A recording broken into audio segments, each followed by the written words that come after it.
Hi, everyone. Welcome to Dr. Melissa, Medicine Woman. As you can see, I am neither Dr. Melissa nor, well, maybe I am a bit of a medicine woman, I guess, but not in the traditional sense. So I am so happy to be here. My name is Jana Danielson. I am a colleague of Dr. Melissa's, and she is unable to be here tonight. So I am your guest host for our episode this week. I am a Pilates instructor, a wellness entrepreneur, um, and I just love talking about movement. At the end of the day, that's my passion.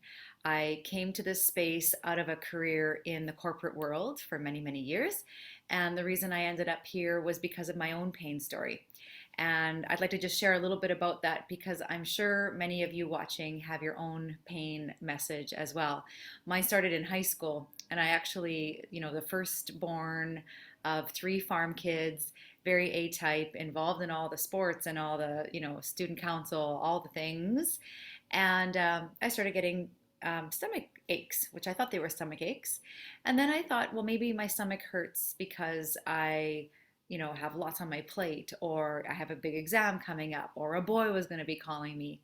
And these stomach aches turned into these pain episodes, to the point where when I was in university, just finishing my undergraduate degree in business, my pain episodes were every single day. I had at that point gone through about an 18-month experience in the traditional medical system. I was on about 12 different medications, and my doctor did tell me at one point that the specialists and doctors that have worked with me believed that the pain was in my head and that I was seeking attention and I should have a nice life. So after about a depression, I realized that maybe I was looking in the wrong area for healing, for wellness, for ways to move forward. And that's what I did. I found Pilates, and as they say, the rest is history. I've come over the past 15 years to know the body in a really unique way, and I do run a bricks and mortar Pilates studio and integrated health therapies clinic in Saskatoon, Canada. And my team of 50 clinicians, instructors, and administrators, we really work to educate, inspire, and move the clients who join us online or walk through our doors to be better versions of themselves.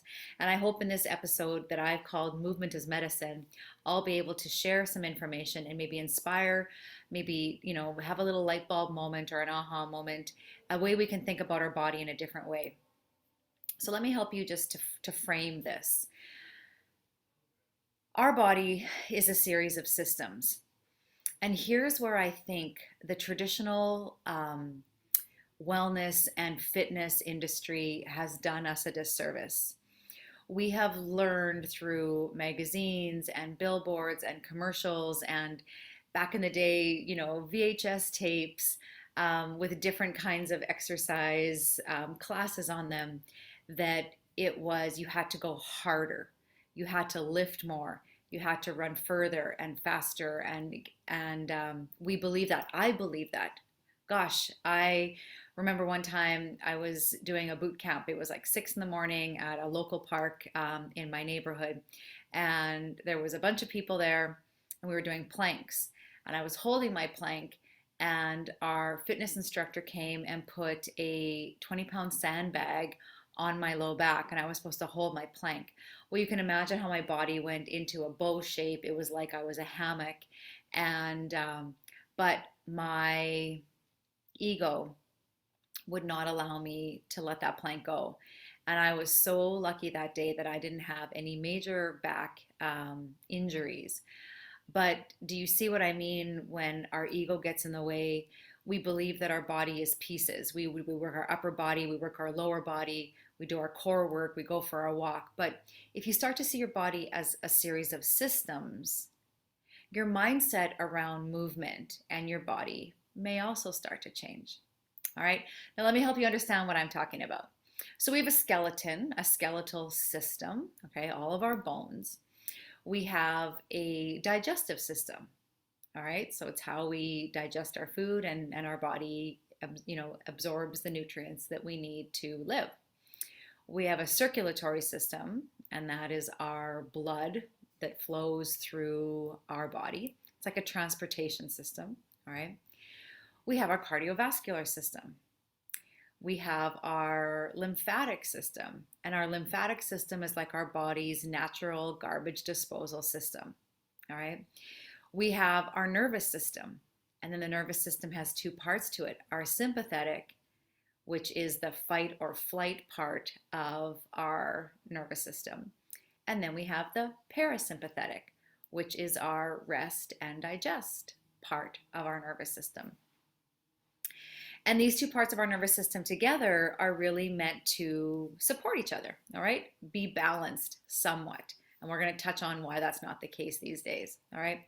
We have reproductive systems, we have our hormonal system, and all of these systems together make up this simple machine that is our body. And I think it would be really naive of us to think that if one system was negatively impacted, so let's say there was, an old ankle injury from high school. You played high school sports. And now maybe you're in your late 40s, early 50s, and for some darn reason,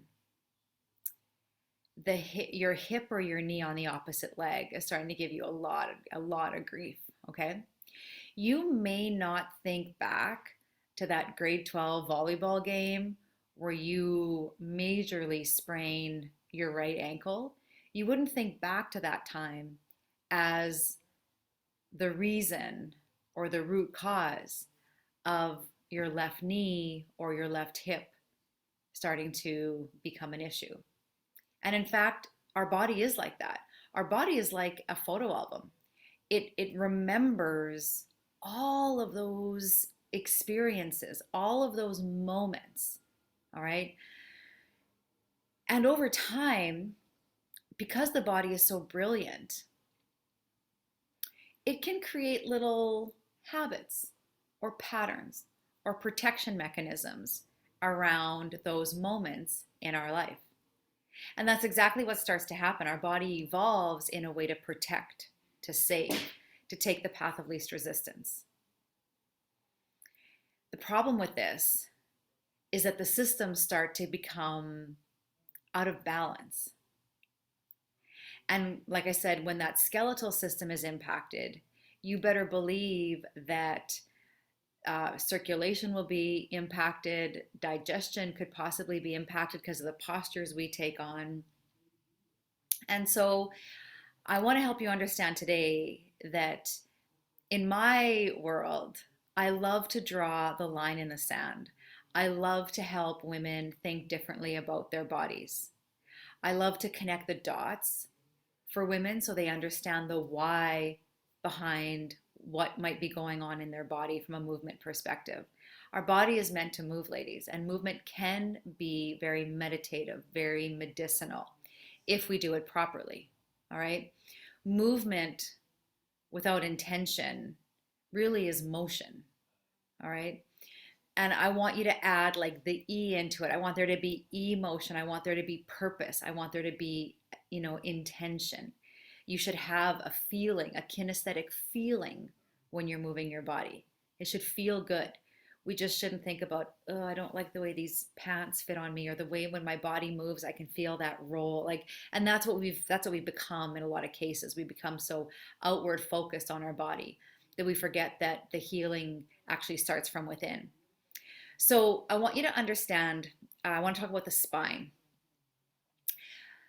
Joseph Pilates, who is the creator of the system of movement that literally healed my body from the inside out, said something very simple, that the health of the body is dictated by the health of the spine. All right? I just want to say that one more time. So the health of the body is dictated by the health of the spine. So Joseph believed that you could have a 70-year-old body with a 30-year-old spine, and that's the quality of life that body would enjoy. On the other hand, you could have a 30-year-old body with, you guessed it, a 70-year-old spine, and that's the quality of life that person would experience. So if you think about the body and how it's made, think about our bones, okay? Long bones are meant for stability. So think about the long bones in our leg. The long bone at the top of the leg between the hip and the knee is called the femur. Then we have the little kneecap, the patella, and then in the lower leg, we have the tibia and the fibula. All very long bones, all meant for stability. When we stand up, it's the big bones in our legs and then the muscular tissue around them that, give us balance, hold us up, walk, run, jump, all the things we do, right? We have those same long bones in our arms. Think about the small bones in our body. Think about the bones in our hands, the bones in our feet, 26 bones in each foot, and the bones of our spine. All right? Our spine is made up of various sections of small bones. We have the cervical spine, some people pronounce it cervical, and that's in the neck. Actually, if you drilled a hole through your nose, that's where the first vertebrae starts. That's where your spine starts, way up in your head. Okay? We have 7 little vertebrae that make up the cervical spine, and that allows you to look up and down, do shoulder checks on the highway when you're driving. Someone calls your name.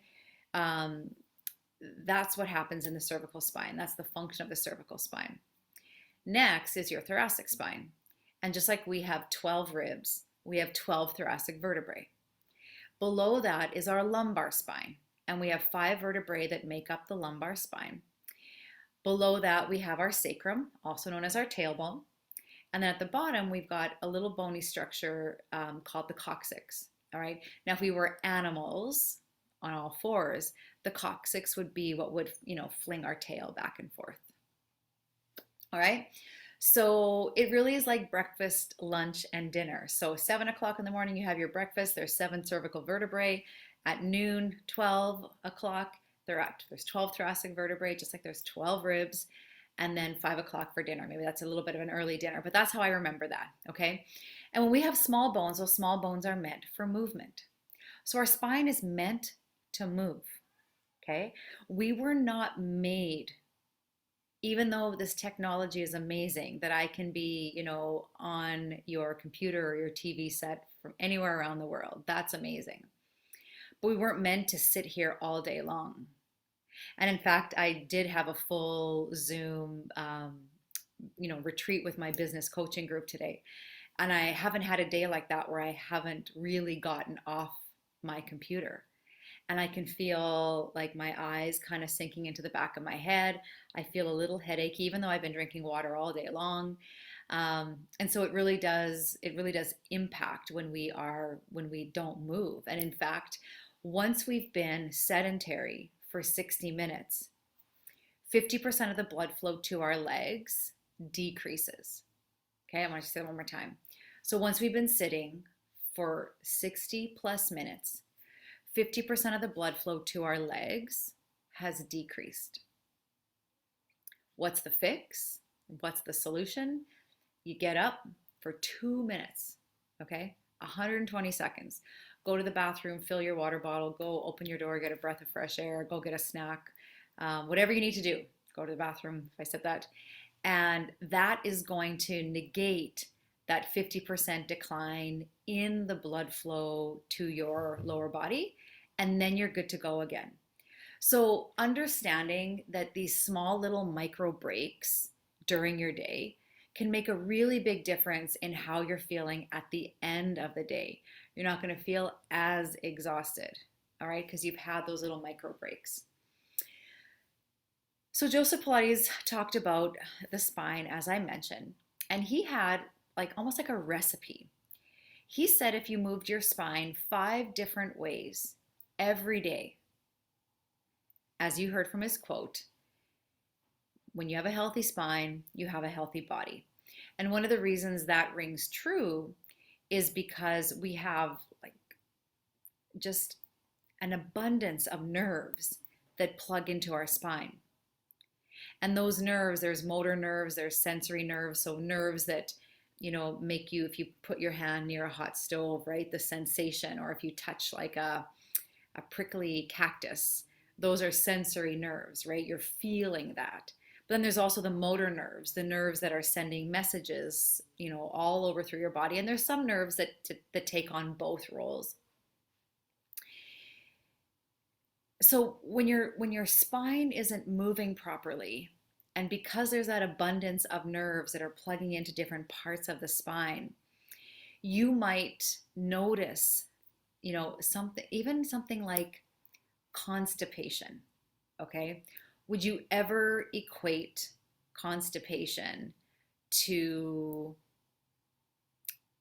a vertebrae in your spine not moving properly? Probably not. All right. But that whole, bowel function, elimination function is mapped right into the lumbar vertebrae. So if you've had a slip and fall, or you don't have, it doesn't have to be traumatic. It can just be really poor posture. Like, can you see how when I'm in my schlumpy posture, like I take up half of my screen. Whereas, I've been sitting with optimal posture. And do you see how that changes my perspective on where I am among my screen? It's really important.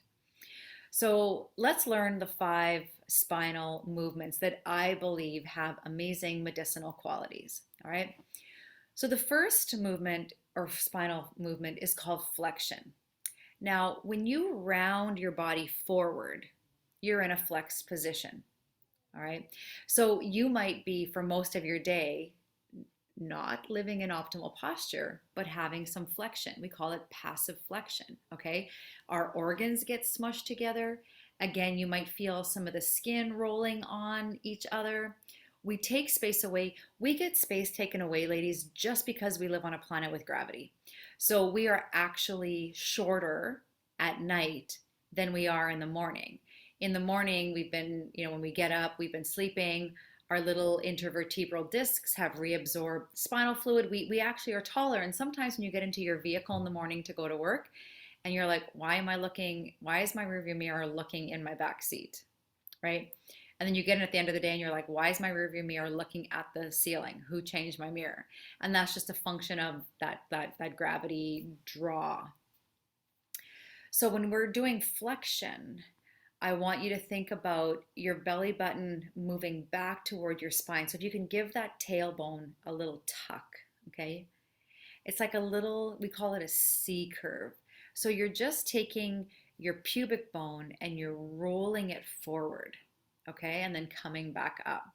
And you're rolling it forward. And maybe I can chat with Dr. Melissa, and she can have me back on and we can do a full movement session on these.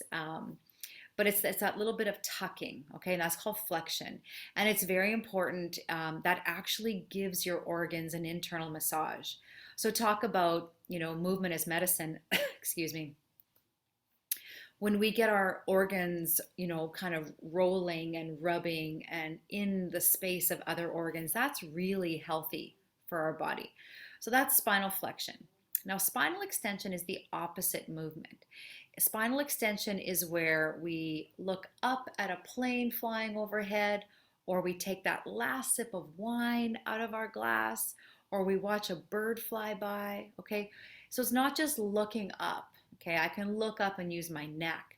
But if you think about zipping up a jacket, I want you to think of this spinal movement starting right from your belly button. And as you zip the jacket up, the entire spine creates a little bit of an arch, okay? And when you do that, when you create your spinal flex or extension that way, now you're supporting this bowling ball on top of your head, all right? If you just look at that bird flying overhead and just passively do it, it actually can create a little bit of discomfort. And you maybe saw my face, like that does not feel good. I'm hanging my bowling ball, okay, 8 to 10 pounds, off a little wire, which is my spine. I'm not supporting it with any muscles whatsoever.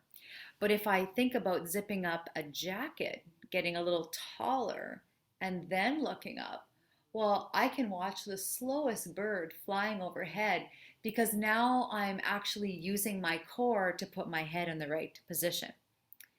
All right. So ladies, that's spinal movement as medicine, spinal position number 2. So rounding and flexion, and then extending, flexion and extension. So healthy for our digestion. So, so healthy. Okay. You may have seen, even if you have a yoga practice or just the all fours, cat cow, we do it in Pilates as well. That's great for spinal flexion and extension.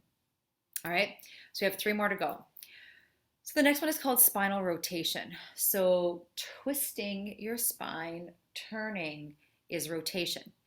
Now, even if you have advanced stages of osteoporosis, sometimes you may hear people say, you shouldn't twist or you shouldn't side bend if you have advanced stages of osteoporosis, or if you have a bulging disc, or if you have a herniated disc. Okay. And I almost cringe when I hear that, because how do you ask someone to take away a spinal movement? All right. Think about it. If I'm unable to twist, how do I reach for my seatbelt?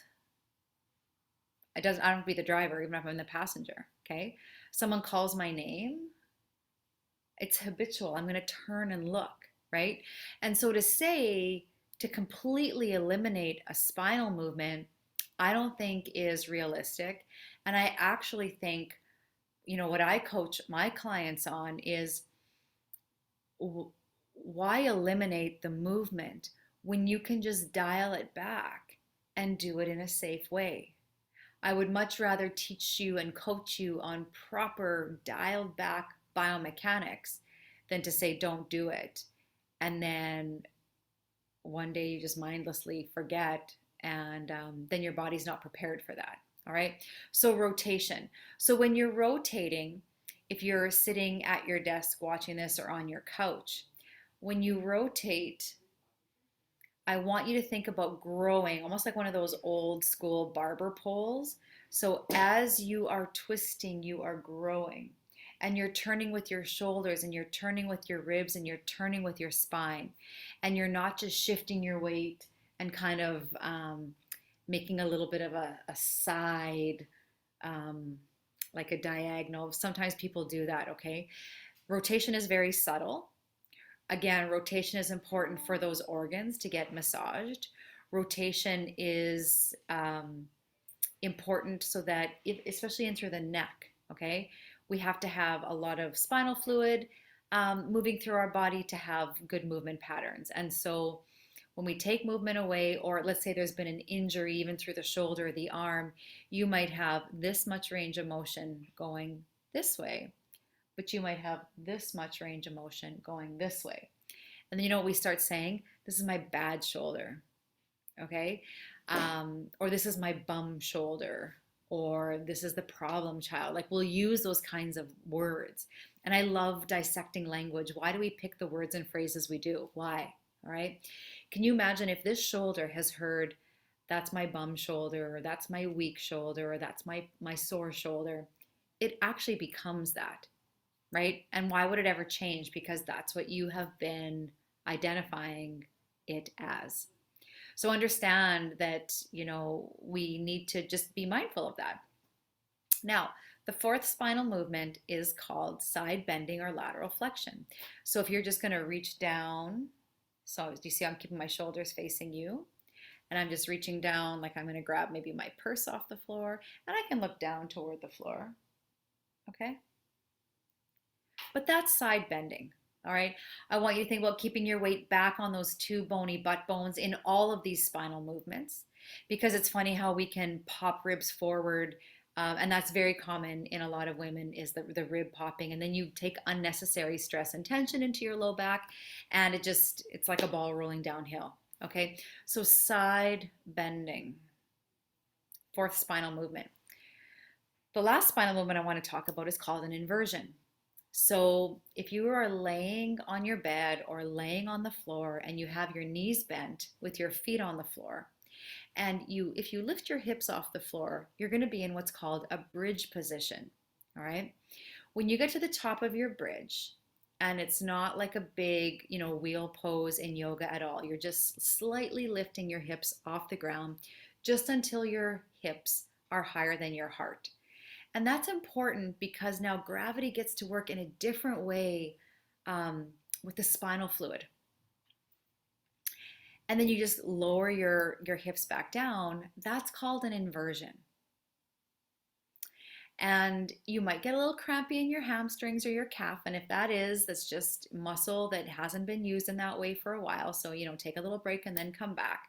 But if you were to do 3 or 4 or 5 of those, just inhaling as you bring the hips off the ground and exhaling as you come back down, nice and slowly, that inverted spinal movement is really going to plug into your upper body standing and seated posture.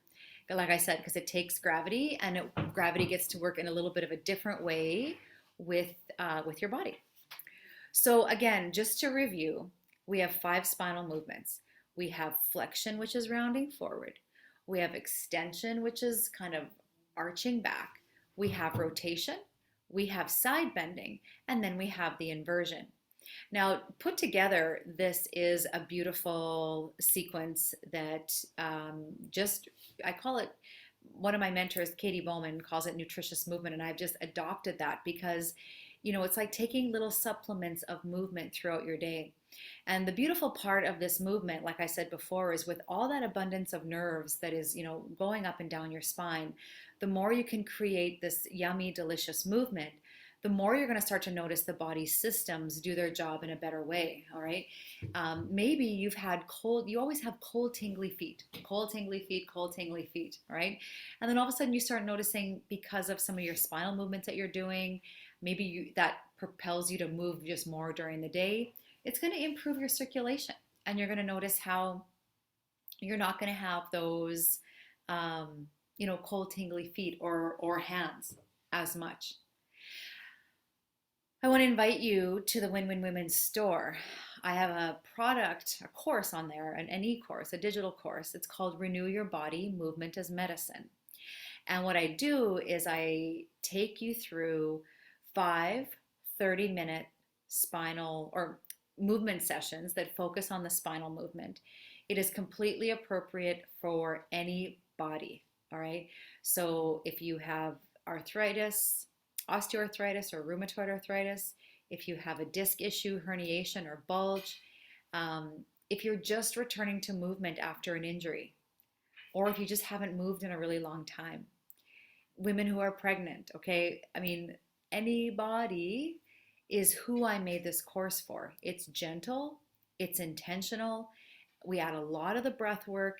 And so in addition to the 5 30-minute movement sessions with me, there are also 7 additional mini webinars almost, where we dive deep into, concepts like the spinal movements, diaphragmatic breathing, what is the fascial system and why do we have to be, not concerned, but why we want to learn about the fascial system.